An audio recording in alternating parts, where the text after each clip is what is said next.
Good evening, and delighted to welcome you back to the Poetry Channel and this evening's guest, Sir Andrew Motion, a great poet and a great raconteur as well. And we're going to speak today about his book, Randomly Moving Particles, which was published in the Pitt Poetry Series, the University of Pittsburgh Press, in America, in the US, and I believe it was published by Faber and Faber in London. Welcome, Andrew. I'm delighted to be here, and thank you very much for inviting me. Sure.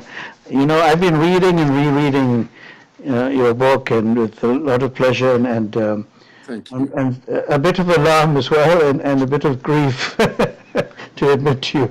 And so I might just ask you about grief to begin with, because the first thing, you begin with this line, perhaps you can just read the very, I'll just refer to it initially, and please feel free to read from different passages in the book as you feel fit.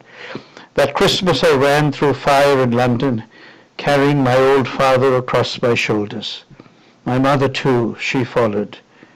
You alive, alas, I could not bring. And then you cut to a scene of flight attendants wearing Santa hats and a plane hovering over Baltimore, I guess, in the United States. That's right. So it's almost like a movie, where there's some terrible things happened, and then the protagonist is leaving, is leaving the scene of the disaster. Can you talk about perhaps the motivation? Sure. And that you alive, alas, I could not bring. Yeah. Of course, that's a very nice and rich, for me, rich question. Thank you. Perhaps I can just say something about the form of the poem before I talk about the very opening section.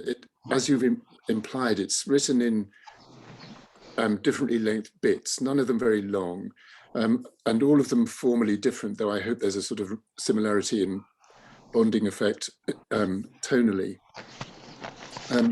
My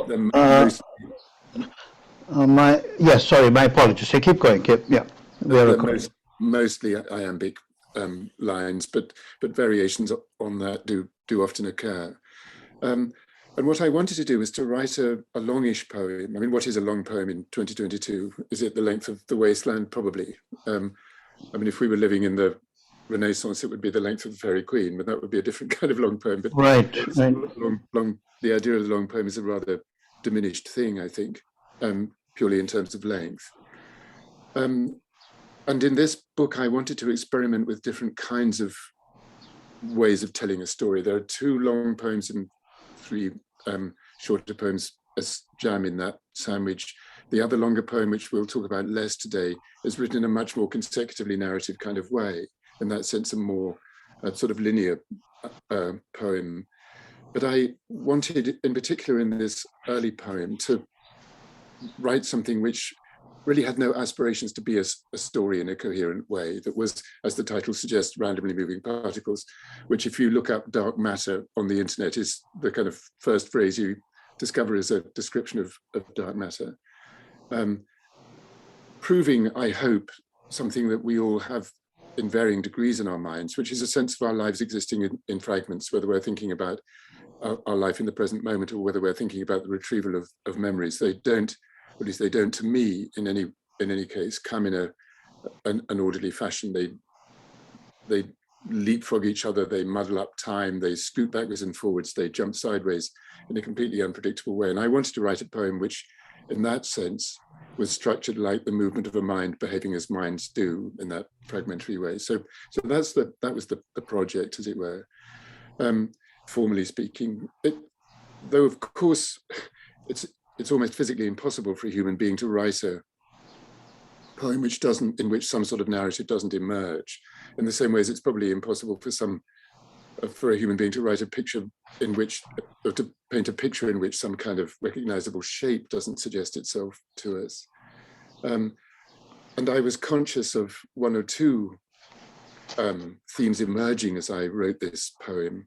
And I suppose the 3 most obvious ones are leaving England, which I did in 2015 to come and live in America, to work at Johns Hopkins in Baltimore, which is where I now live and where I'm speaking to you from, and to address at least two of the ghosts who stalk most obviously alongside me in my life, and that's to say my mother and my father.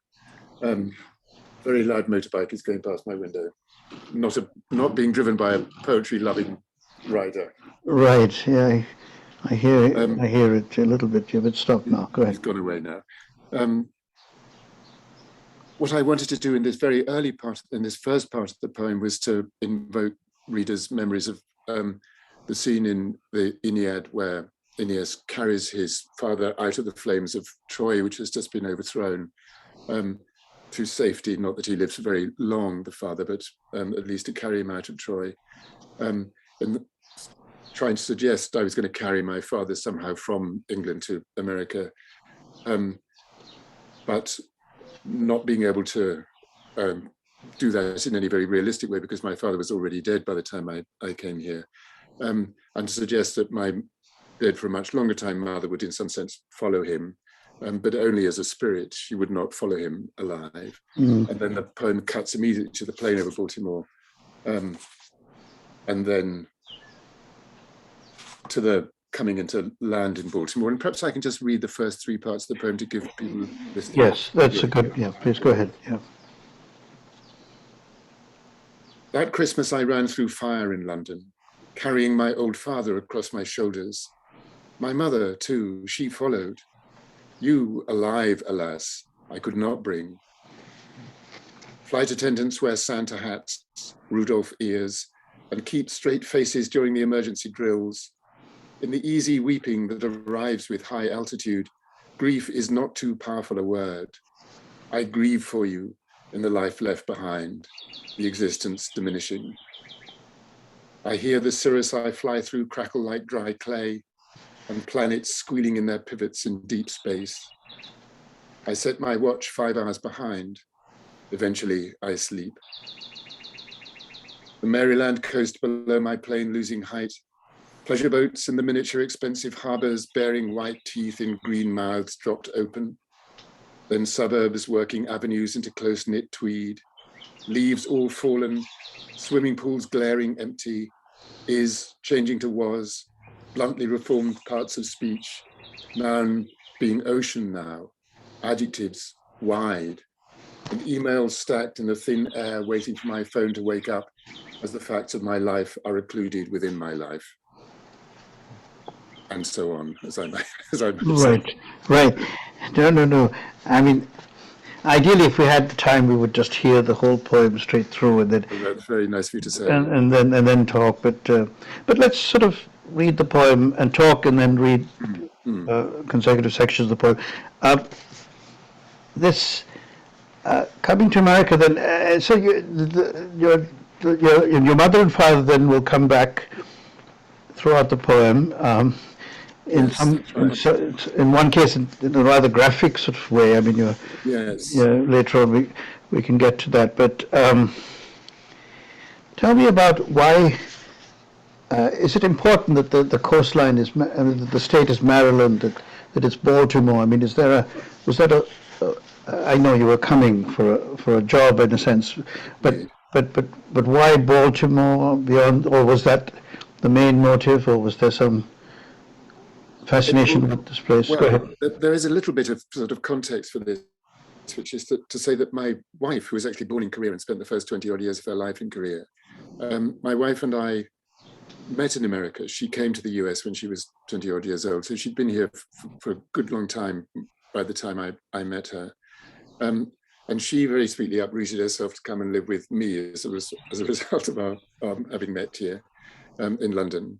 And there'd always been in the back of our minds, I think, the idea that we might come and live here either for a bit or forever, depending on how much we enjoyed it, as a sort of quid pro quo, if you like. And then in about 2014, I think it must have been, I was invited to come and read my poems at Johns Hopkins by the poet Mary Jo Salter, who then was the chair of the Writing Seminars program here at Hopkins. writing seminars is what we call our creative writing program. And I stayed for a few days and gave some classes and so on. And at the end of the week, she took me out to dinner and very sweetly and unexpectedly said, what would you say if I suggested you came to work here? And I said, well, I'd be very touched and flattered. But I'd say no, because I have a very complicated life in London. My children are there. My best friends are there, and so on and so on. But my life had become very congested. I mean, much as I love being in London because of my friends and my family and because of London being London, my life had become very congested with things after my laureate time. I'd found it very difficult to say no to all sorts of invitations that came winging my way. So I ended up chairing endless, as it seemed, endless committees. I mean, all things that my heart was in some significant way.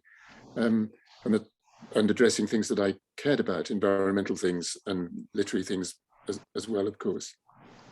But I'd effectively denied myself very much time to writing, and I was leading a rather sort of crazily peripatetic life, rushing from one thing to the next and giving masses of readings and trotting up and down the country talking about this, that and the other. And a part of my mind had begun to realize that if I didn't say stop to all that, that was what the rest of my life was going to be like until I wore myself out, and I would get increasingly less time, or a decreasing amount of time to write it. And I told myself, with what I hope was not, in what I hope was not a grand way, that other people could chair committees as well as I could, but only I, for good and for ill, could write my poems. And really, I ought to be writing my poems. Right. So I changed my mind about coming here, and we did come here. We came to have a quick look round. We bought a house in 20 minutes, and we went back to England for a bit, and then we just put all our lives in a huge metal container and sailed it across the Atlantic and started again here. Right. Amazing story. And you came to America. I mean, the settlers came to find new frontiers and so on, but you came, you liberated yourself. You came to write. That was the plan. That was the plan. I mean, there are larger dimensions to all these things, of course, just to do with politics and so on. I mean, I'd been extremely disappointed by the Brexit vote. Oh yes. I felt that it had taken the UK in a direction that I was going to mean that I felt sort of less and less at home there. I mean, London is a different kettle of fish, because London voted by a large majority to stay in the EU, but I didn't want to feel that I was having to sort of live within a bubble in order to, etc. Right. So you come to America. Yeah. You come to America, and where the grass, is an important metaphor, right? Yes, indeed. Well, the grass is greener in some respects, but not in others, both actually and metaphorically. I mean, if I'm saying that I came partly to get away from Brexit Britain, what I also mean to imply, of course, is within about 5 minutes of arriving, I walked into Trump USA. That's right. The smugness that I felt in leaving one was rather cancelled by the advent of the other. Yeah, and Trump shows up in the poem. Yes. Yeah. Well, I wanted to give that. There are two ways that.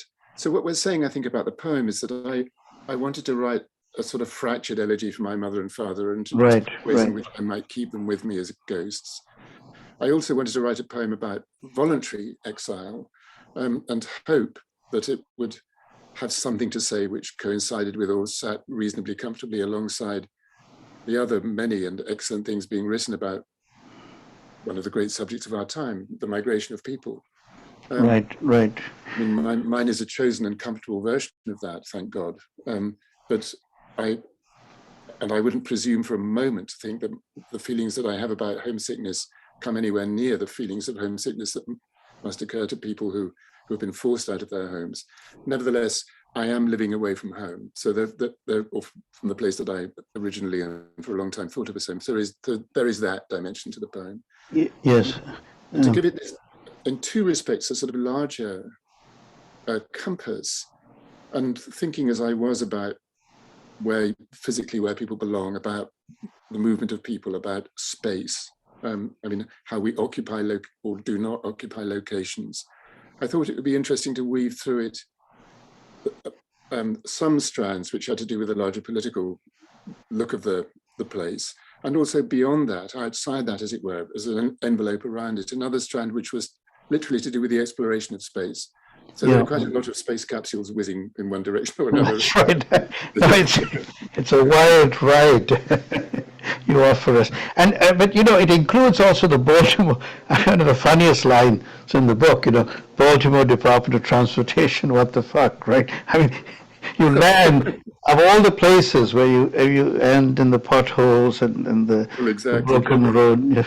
I mean, I feel very loyal to Baltimore, and I'm certainly not going to sit here and badmouth it, but Well, it is a city which has serious financial problems, and these are manifest in all kinds of ways. And one of them is that the roads are full of holes.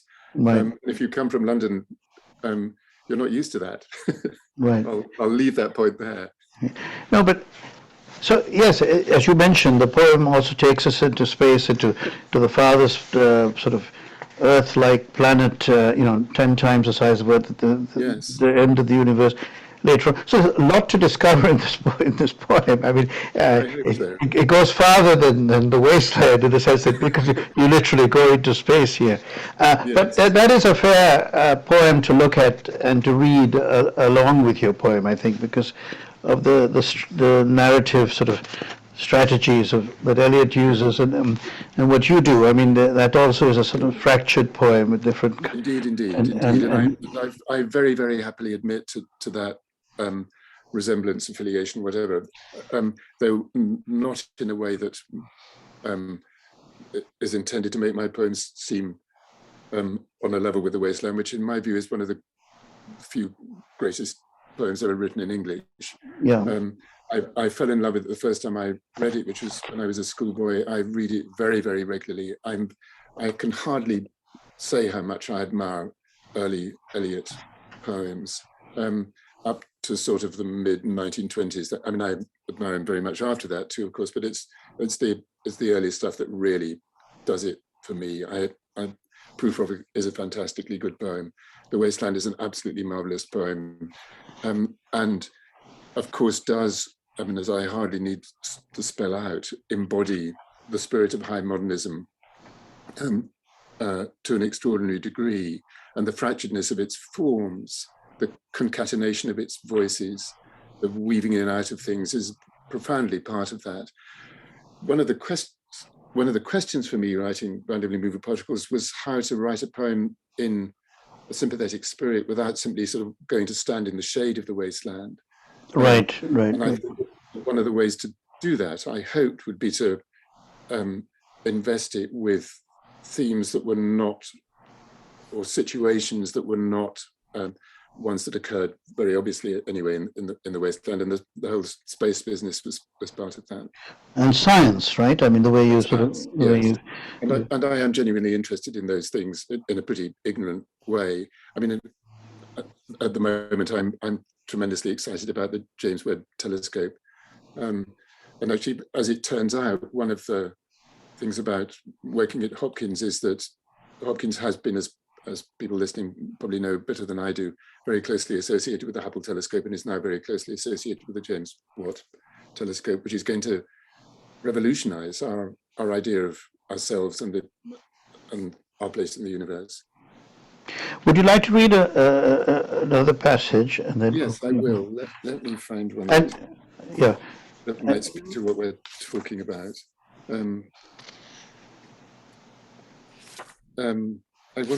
Perhaps I could read one about Trump, actually.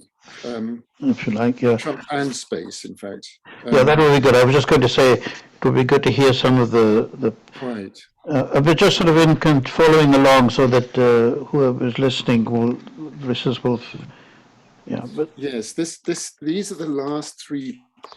The poem, as we've been saying, Indran, the poem is broken up into parts which are separated by a single asterisk star on the page.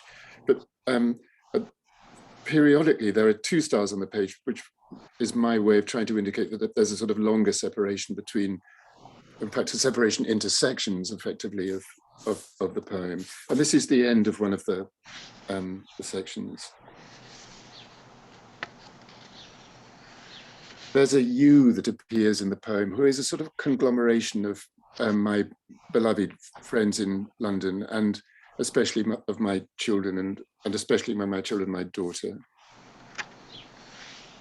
This you keeps appearing and is generally sort of missed and looked for. Right, right. Where have you been, your particles whizzing off everywhere, touching some delicately, pounding others? I know your ways. I have tracked your zigzags and circuits, my skin remembering. A butterfly woken from its cranny by delirious spring sunlight, now clasped on the window, sipping its black pool of shadow. Oh, Trump, is he still here? This time dry humping the flag, goofily beaming, lavishing his love, false, chuntering on, the flow remarkably free of impediment, almost devoid of dead air, of and ah and unctuous, dictatorial, abandoning threads mid-phrase, returning or maybe not, having the fluency of relatively unmonitored spontaneity, false, lacking the normal signs of difficulty in thinking what to say when performing the chosen word stream, less talk than sing-song, abandoning phrases and starting points, spasmodic, self-interrupting, false, severely unintelligible as explicit statement, but highly expressive by implication, false, egocentric and inconsiderate, never showing teeth when smiling, smiling seldom, lifting corners of the mouth. It's a brilliant passage, brilliant. Spasmodic, self-interrupting, severely unintelligible. Yeah, you know, it's almost as if Trump is. These lines are being spoken on the television, going on the stage. You know, the Yes, speaking I agree. and then the speaker is there. There's a kind of gigantic spool of something like ticker tape turning in his mind, and this ticker tape is printed with words, and it just comes out with an extraordinary lack of self-moderation. Does the poem in any way try, I mean, to present an answer to Trump, or a kind of solution to Trump, or It's an interesting question. Yeah, I mean, I'm wondering. I think the short answer is no, in the sense that although I want my poems, and this poem perhaps in particular, to have a sort of manifest political interest and a manifest political sympathy, I've never thought of myself as a person who had any ambition to write poems that would make something happen, to borrow Auden's famous right.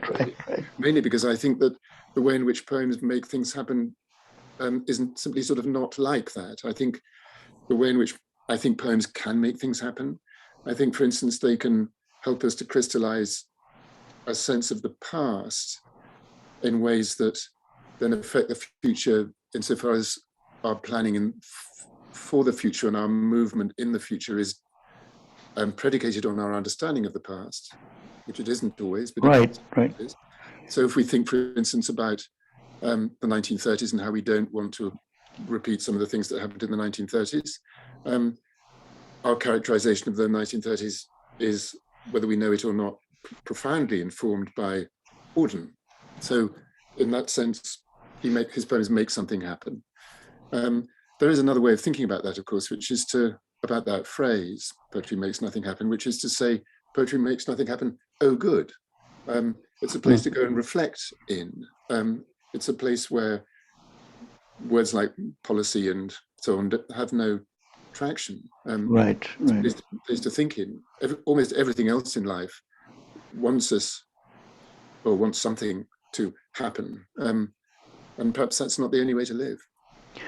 Perhaps you could read the passage right after where you just stopped, just down to the bottom of the page, because that last line, I think, I'd like to ask you about. You don't know. Well, of course. Perhaps I can anticipate it a little bit by saying that, as well as quoting from that famous scene from the Aeneid at the very beginning of the poem, there are various other sort of classic, both with a small and a large C, characters and scenes who appear in the book. And one of them is the character Elpenor from the Homer's Elpenor, who Odysseus has on his boat, but Elpenor gets left behind. He goes to sleep on a roof, and when he wakes up, Ulysses and the rest of the crew have sailed away, and he's absolutely miserable about this and scampers down the ladder from the roof on which he's drunkenly, I suspect, fallen asleep, and he slips and breaks his neck. And this is what happens in the poem, in my poem anyway. When Odysseus realizes that he's left him behind, and that his ghost is sort of unhappily wandering, he at some stage goes back and buries him, and they plant an oar above his grave.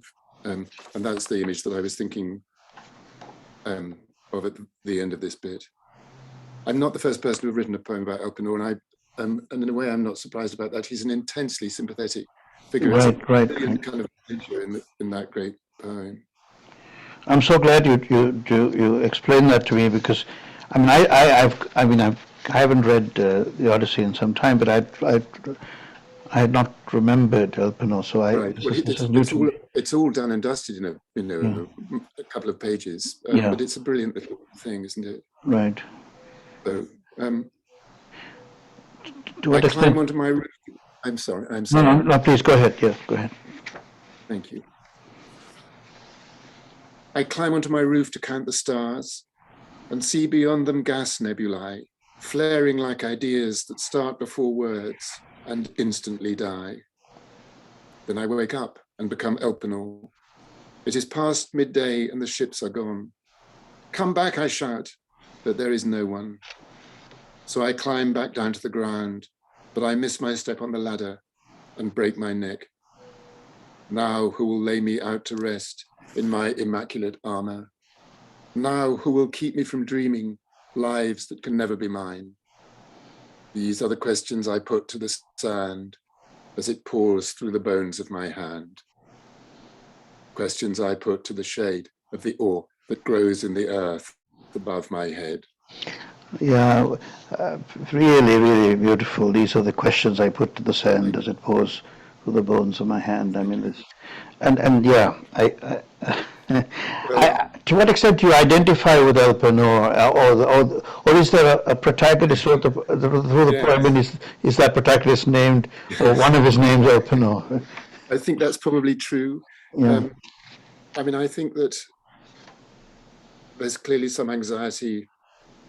I mean, you know this, I hope you don't, but I suspect you do know it, because in this respect, we've done similar sorts of things with our lives, ended up living somewhere a very long way away from where we started out.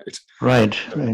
And one of the things that I've been made to think about as a result of that migration is the feeling, I don't have it very often, but when I do, it's very sort of piquant, the feeling that I'm somehow being left behind. Not that I've left things behind, but that the whole process has been flipped, and that I'm being left behind by it. I mean, I'm the one standing on the shore, and the ship is the interesting place to be, and the ship is the thing that's moving and going away. But to that extent, and in that mood, I think Elpenor is a very sympathetic figure. I mean, he had no wish to be left behind. He just fell asleep. He just fell asleep. Maybe I could ask you a question about I think it was the first poet. This is just moving away from the book for just for a minute. Sure. You were the first poet laureate to have sort of put a term limit to the position. Am I correct? It was always a lifetime appointment, and hundreds of years of poet laureates. Indeed. So it's quite an amazing thing that you did, and to be the living person who did it. But my question is, how does one walk away from that stage, and make that decision?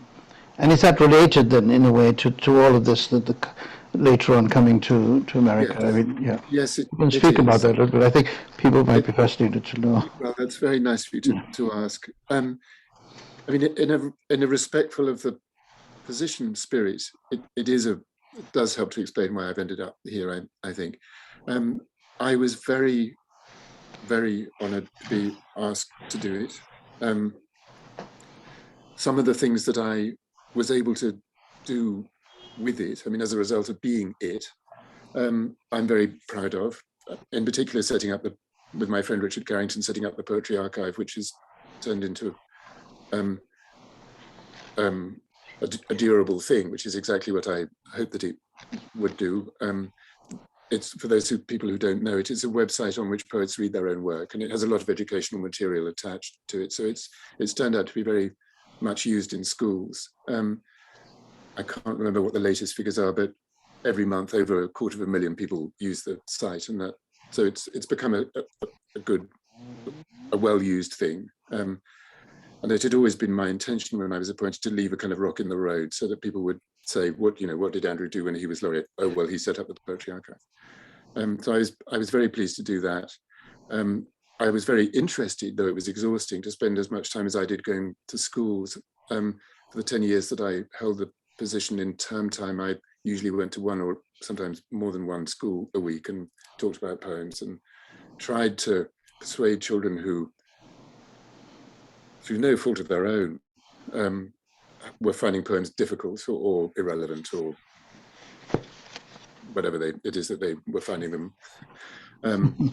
And so all the sort of doing side of the job was very interesting. The writing poems side of the job I find much less easy to do and much less, honestly, much less enjoyable. I found the writing poems about the royal family events in the royal calendar very, very difficult to do. I've always written poems which depended on strong feeling. Almost all my more than less successful poems have a sort of aspect of intimacy about them, and clearly that wasn't appropriate in writing those poems. I wasn't going to feel it when I was writing those poems. Right. And it did come with a lot of other stuff too. And some of the stuff was good fun, bluntly, and some of it was intrusive and sort of mind jangling and got in the way of my radar, interfered with my poetical radar and so on. So by the time I finished doing it, when my 10 years was up, I felt very, very glad to have done it and very glad to be not doing it anymore. It wasn't a difficult thing to give up. And the point about the 10 years, I think, was that from the start, I'd thought that in a slightly peculiar way, if one thought of it as a thing with a term, it was more easily possible to think of it as something like a job. And that, as you gather, in my mind's eye, I'd split this job into two bits, a doing bit and a writing bit. And like all jobs, particularly ones that are only for a limited period, when the time came to stop it, I just happily stopped it, and then it was somebody else's turn. Because I thought that if they did make it a timed period, it would encourage people to think of it in that rather sort of workaday way. And it would also allow them, the people who do the choosing, to appoint people who were perhaps not as advanced in years as some of my predecessors had been. Okay. In other words, it wouldn't be necessarily the sort of crowning honor of a long time toiling at the poetry face. It would be a sort of empowerment of somebody who had it in mind to do good in the world for poetry.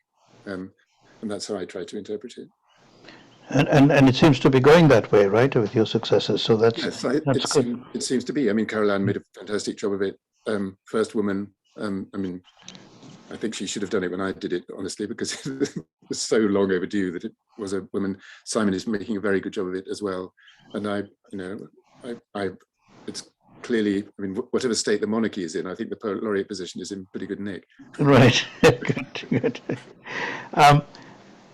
Now, going back to the poem, after that section with Pinon, Yes. You go to your father, and I mean, you're asking questions. I mean, the Epinon section, you say, questions I put to the shade of the oar that grows in the earth above my head. I mean, you're asking some sort of fundamental questions about who you are, why I am here. Basic questions we all ask ourselves, and you're asking those questions in this poem. And so, and you say, you're addressing the poem to your children, in a sense, you're carrying, and to the shades of your parents. And Can I Go ahead. Can I rudely interrupt you and just say something quickly about that before I Please, forget? Is please. that one of the things that struck me, as it would anyone coming to America, I think, with an interest in poems, one of the things that struck me most forcibly about American poetry when I got here is how profoundly, I'm almost tempted to say exclusively, but how profoundly interested it is in identity politics. Yes. And I, of course, wanted to write a poem about identity, partly to say I can do this too, in a fraternal spirit, but also because it was a theme that was being thrust upon me by discovering a new identity when I came to a new country.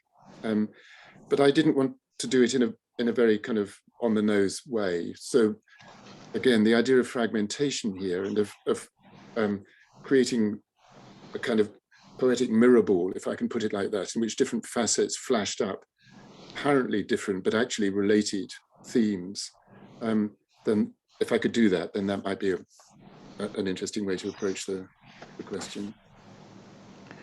I'm dying to ask you who you are, but I'll try to hold myself because I want. I know the answer. These poems are explorations. Right.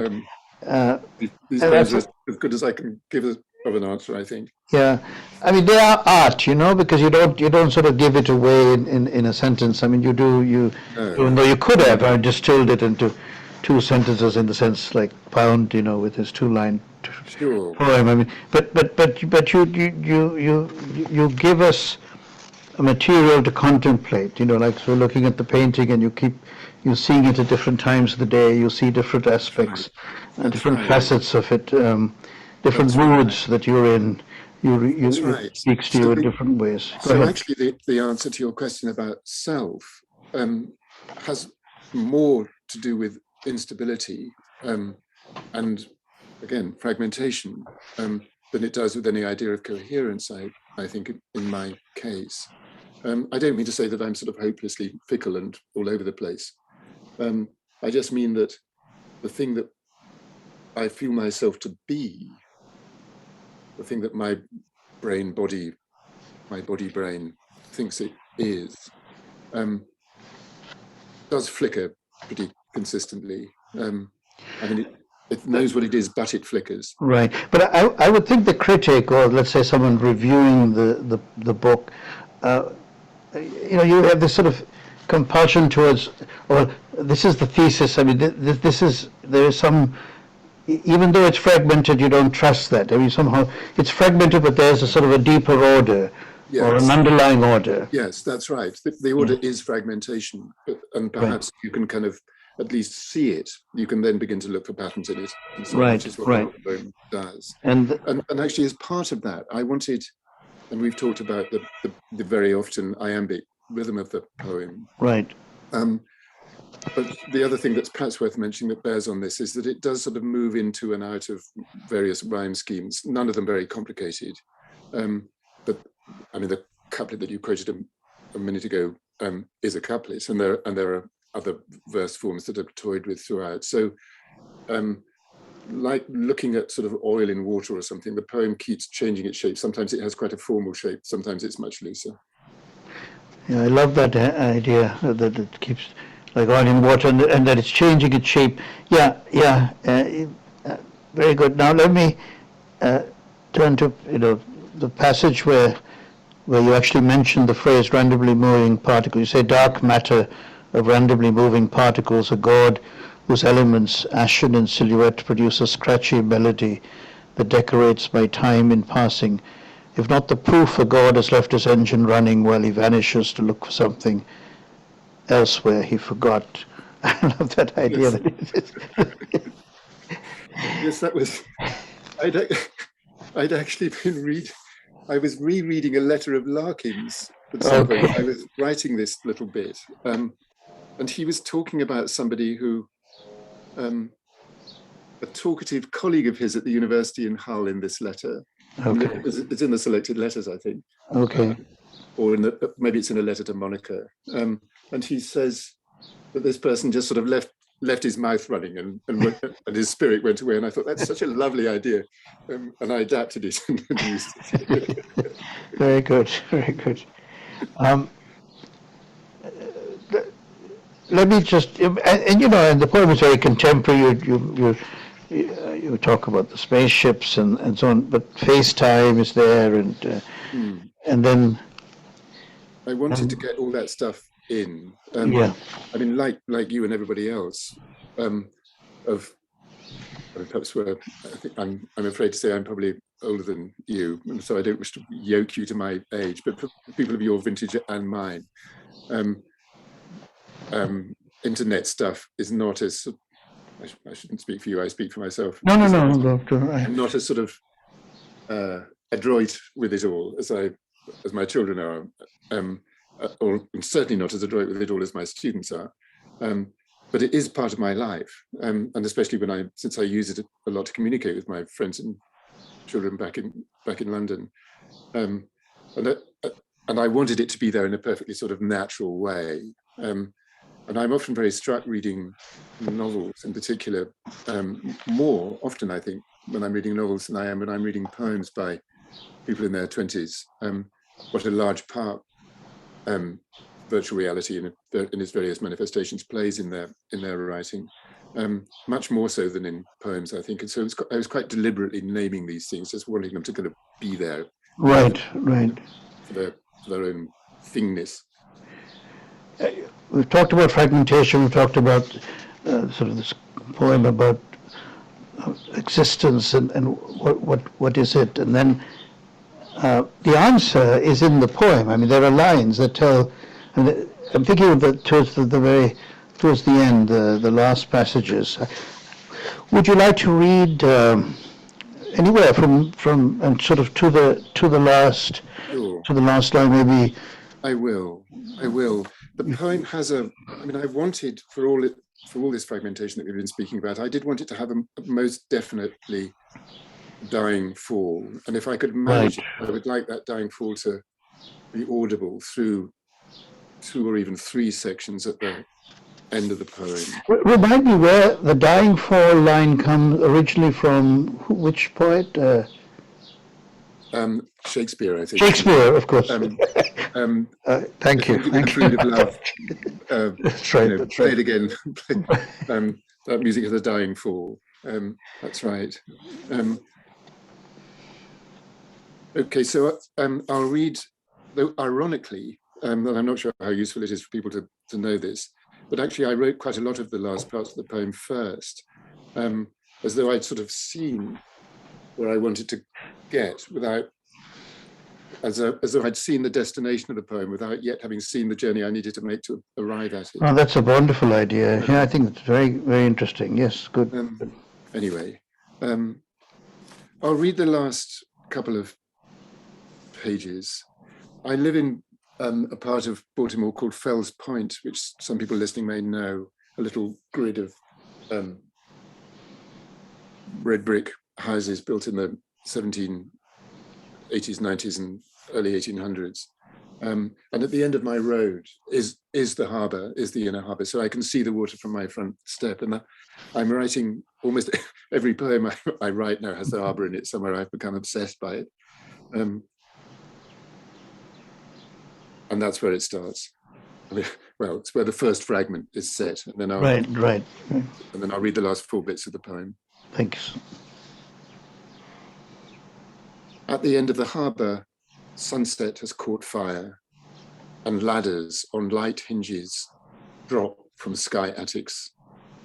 But angels fluff their ascent, and the god loses patience, stamping through his floor to ensure evening deepens.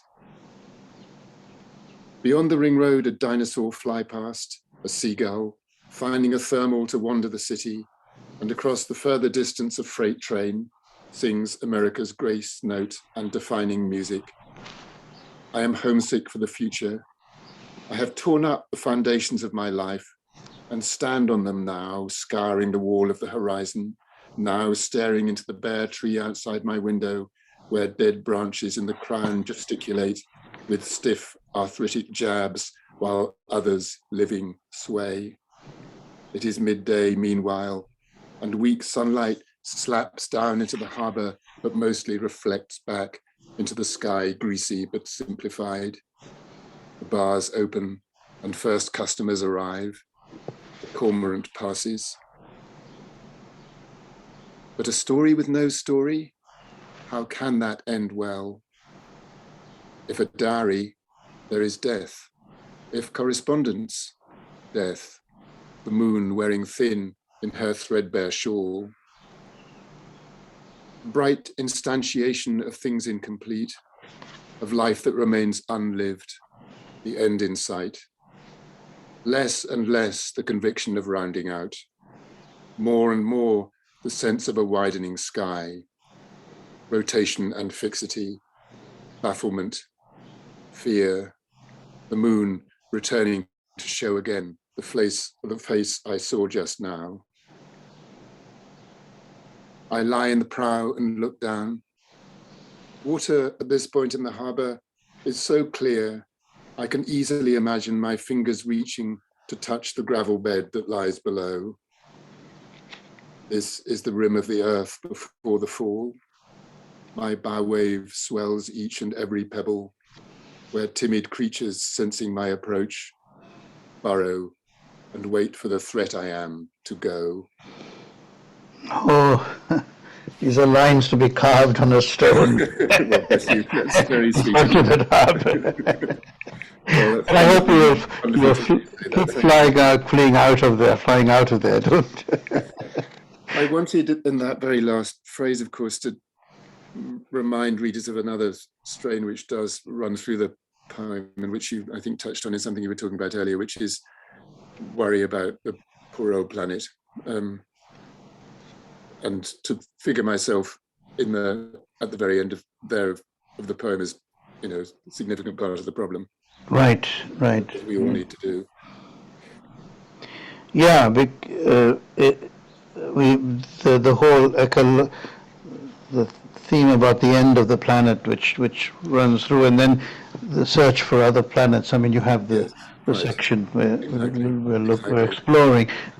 We seem to be contradicting ourselves. We at the same time that we're exploring and advancing knowledge, we're killing ourselves very quickly. Yes, that's what we do. I mean, we are an extraordinary contradictory species. I mean, we are so capable of such generosities, but also such cruelties, as we're seeing in the world right this minute.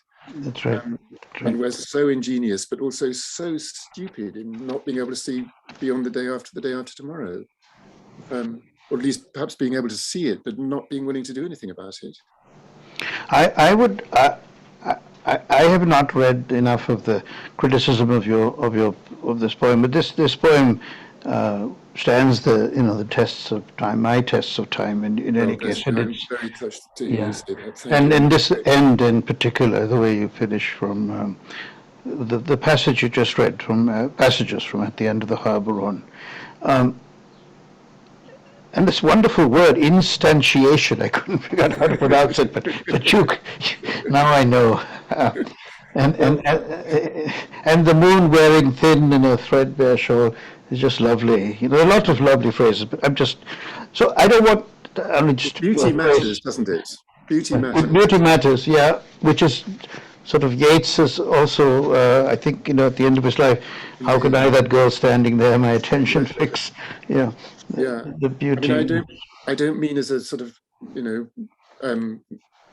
dewy-eyed escape area. I mean as a positive thing to outweigh or to put in the other scale of the pan of the scales against all the ugliness there is.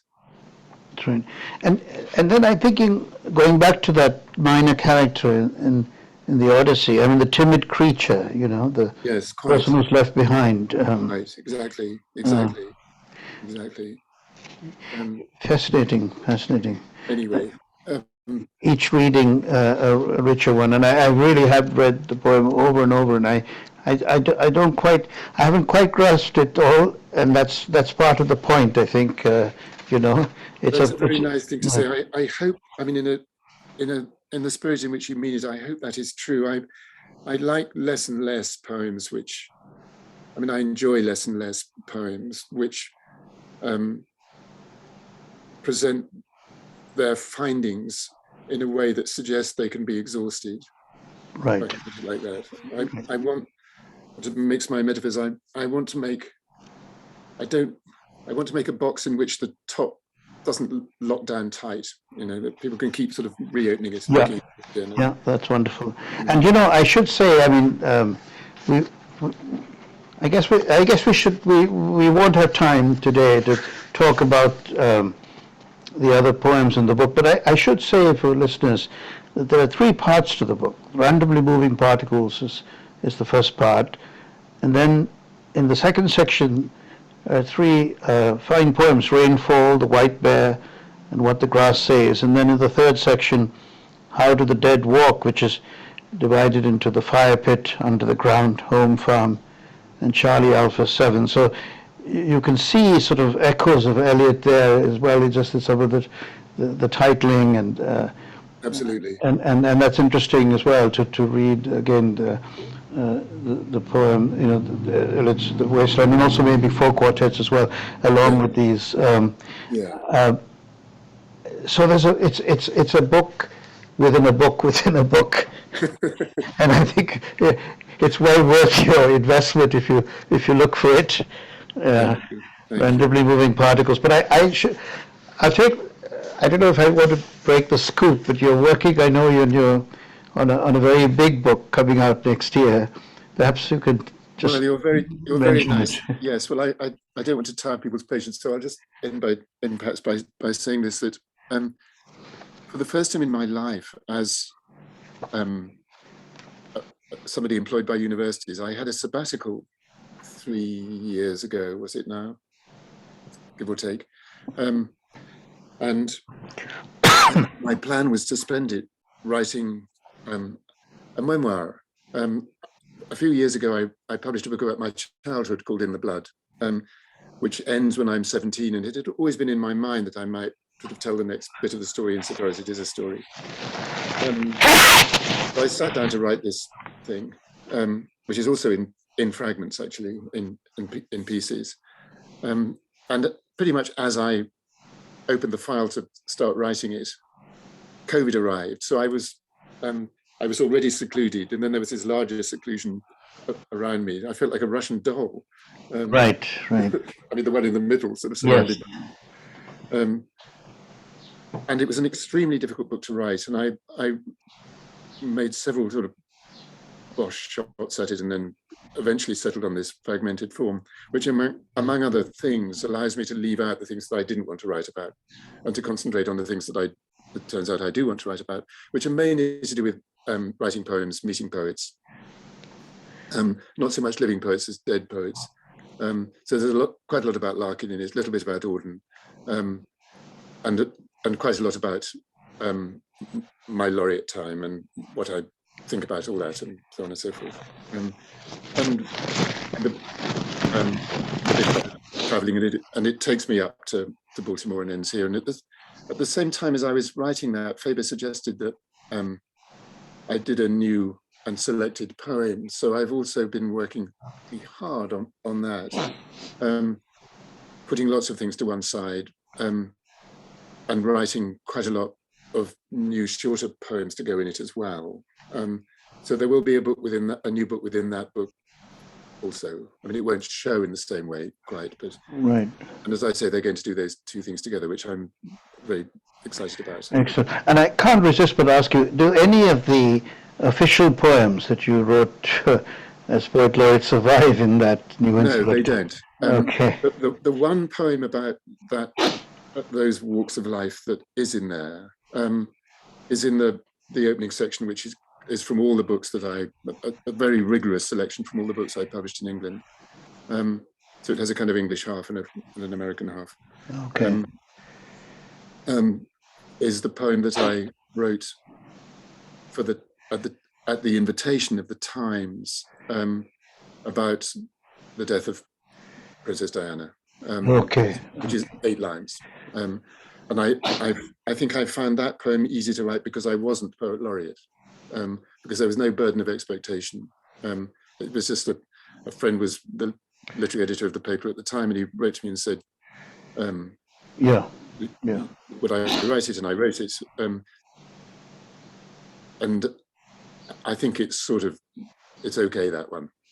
Okay, no, I'm really, really excited to read both books and looking forward very much to. Thank you. They'll be coming out next year, I think. You That's mentioned. right. This time next year, exactly.